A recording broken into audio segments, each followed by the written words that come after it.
all different. It's like, I don't know these people. Do I look like You look like a good beat. Good beat. That's I want to judge. I don't know. Well, granddaughter, don't tell him.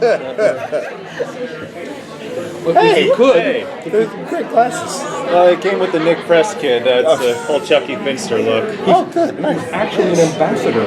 I'm a diplomat. Diplomat. Day job, I work in the embassy in I the like Kyrgyz it. Republic. Okay, good. Gentlemen, could you identify yourself for the microphones? My name is Malcolm Barrett. I play Rufus Carlin on Timeless. My name is Matt Lanter. I play Master Sergeant Wyatt Logan. My name is Goran. Visnjic played Garcia Flynn on Timeless. Well, we all saw the pilot, did we not? At least Yeah. you and I did. Yeah. We just said yes. Jenny. Yep. I don't know her name. How deep are you into production? Because you know what they say about pilots. What did they say about pilots? Well, one time God shows this beautiful heaven, and the guy says, "Yeah, I want to go into heaven." I know this You know joke. the joke? I know this joke. And they said that was the pilot. Oh, yeah. Yeah. No, the whole show's good. The whole show's good. Yeah. Yeah. You heard him. Yeah. Whole series is good. How far are you in production? How many episodes have you Yeah. We're actually just one day into our second episode, but I actually can tell you that one day into it, it looks pretty cool. Yeah. It looked really cool. It's a great idea. We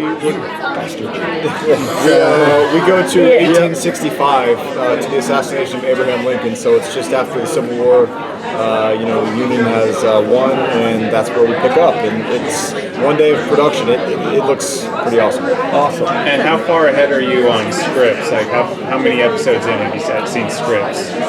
Well, we're not allowed to talk about that seriously because it's the show is so specific and special in that respect. And it's a lot of cliffhanger. Every episode we go to a separate time, and we don't want to get out there what's going to be the next story because it's going to be probably somebody famous like Abraham Lincoln is in this episode, for example. And we can talk about this episode in a pilot. That's good. That's fine. Okay, yeah. Sort of sworn to secrecy on a lot of things. We could also ask you, is this your first Comic-Con? Yes, for me. No, not I went 2 years ago for the very first time, just wanting, because I'm a nerd and I went. And then now I'm here as a part of this freaking epic show where all of our faces are on buses. Is this the first time that's happened for you? For me, yes. Yeah. What's it like?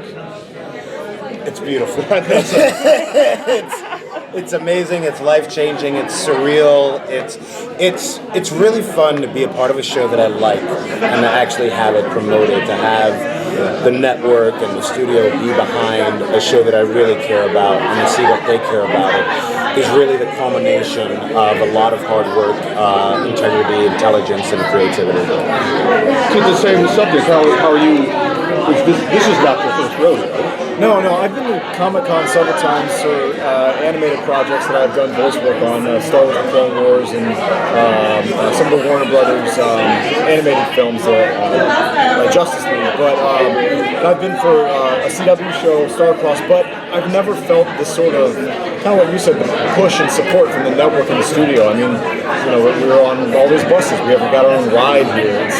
It's pretty crazy, and I mean, the awareness is really fun, and I think that it's an incredible feeling to know that everybody that's seen the pilot has been reacting really well to it, and people that don't need to tell us that they love the pilot have said they love the pilot, so it's been pretty fun. Now, we know you. We've seen you a lot. And I'll ask you this of all of you, what attracted you to this script?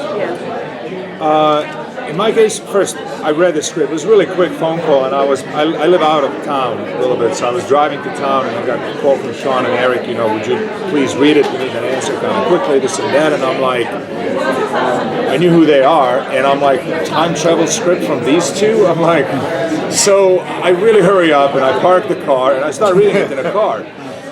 And I called my agent. I'm like, this sounds like, really cool, but, I would need to know some details. Can we meet? And then we met and we spoke, and it was kind of, for me, to to trust them a lot because the pilot I had literally one scene. I mean, and then now during the second episode that we're shooting Abraham Lincoln assassination, I'm seeing all these things that they said they're gonna do, and it's still the same scale of the pilot. I mean, for Christ's sake, we're doing a replica of Ford Theater in Washington D.C. and I mean Practically built out. Oh wow! imagine if you see the Shield and if you see the Supernatural, and now imagine that these two shows, creators of these two shows, are doing a script about time travel.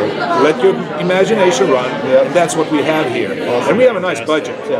So I think we're here, I don't want this to sound kind of like egoistical or something, but I think we're here to stay at least to give an audience big chunk of episodes that they can be, wow, we got something really good. So it's not going to be like, they're going to pull a plug after like 5, 6 episodes or something. I'm like not going to that. bogart the whole thing. I just have one last question. You're doing it. It's all right. Yeah, sorry. Now, you're playing a villain, which is, in terms of your history, a little...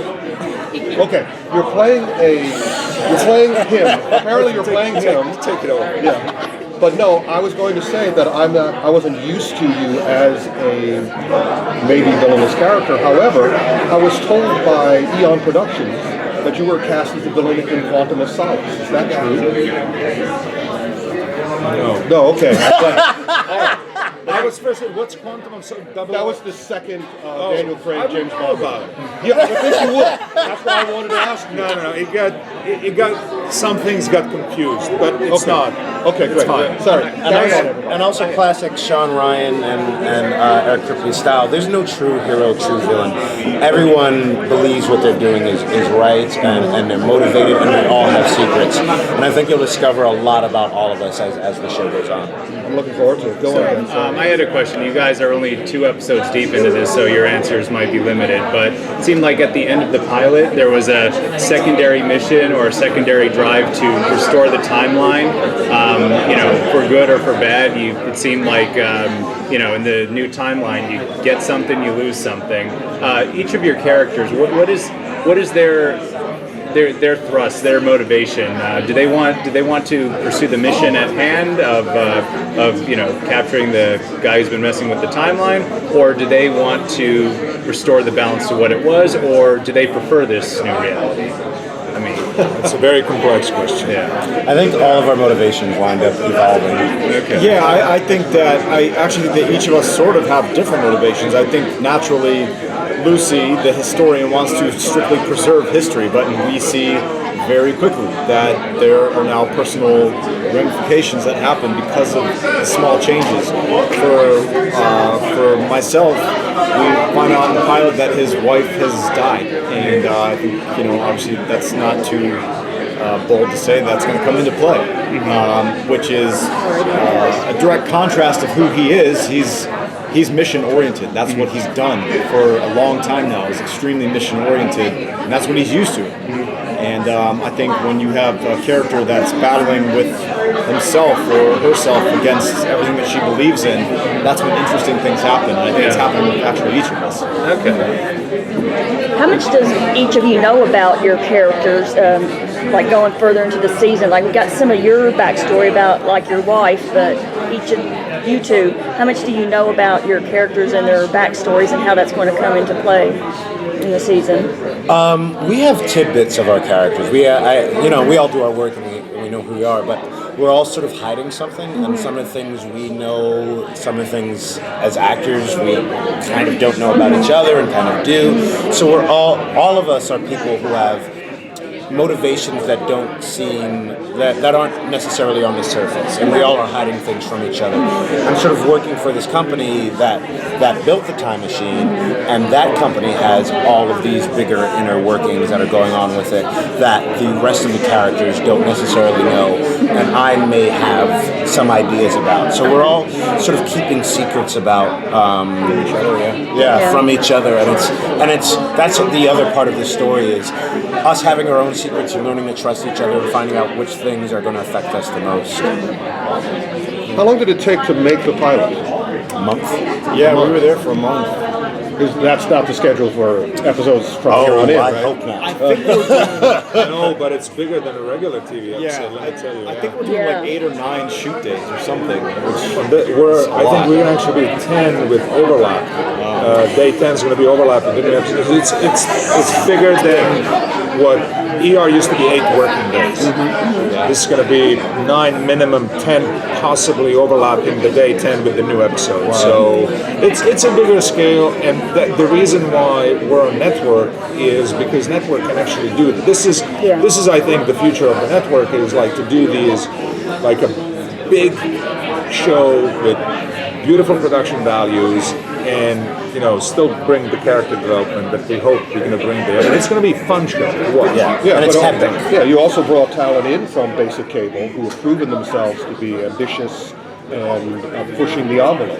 So it's very exciting that the network is committing to that. And these guys know how to bring it, and that's the fortunate thing about it is that they're bringing that sort of edgy, current sensibility to network television with that network value, with that big budget, with the epicness of what we're doing. We're going to the Hindenburg, we're going to the Civil War. So we're taking on these huge moments in time, and we're doing it beautifully, in my opinion, in terms of the scale, in terms of the creativity, the costumes, the effects, the practicality, all of it. We're going balls to the wall. Is it too early for you? I'm sorry, please No, go it's ahead. okay. No, Roger, what is it? So there we go. Call me Santa. Kung Fu Santa. Is it too early for you guys to have input on your characters?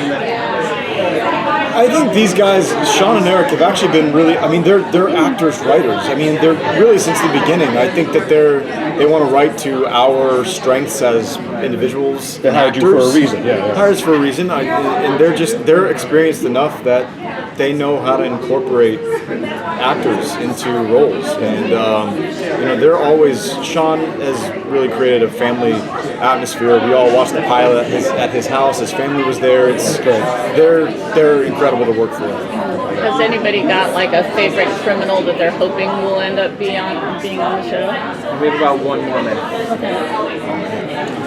Like some crazy criminal Who's my favorite criminal? Who's your favorite criminal? Somebody that you've been fascinated by. But it's. I'd love to interact with Bonnie and Clyde.